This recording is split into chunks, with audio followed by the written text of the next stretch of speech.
may not mean nothing to y'all, but understand nothing was done for me. So I don't plan on stopping at all. I want this shit forever, mine, ever mine, ever mine. I'm shutting shit down in the mall. I got a Fit Flow frame, 20.5 top tube. I got Sun 11 tooth cassette in the rear. Sun City Light rim. Odyssey Dirt Path tire. It's 2.20. Fit PC pedals, clear red. Profile cranks, 180mm. Kink Sound 30 tooth sprocket. Shadow Conspiracy Halflink V2 chain. A broken Fit PC seat. Pissed. McNeil pivotal seat post. Stock Fit seat post clamp.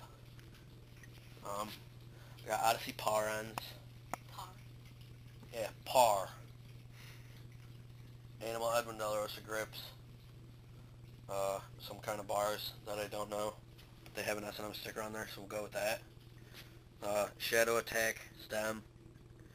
Front load. FSA integrated headset. Stock Fit fork.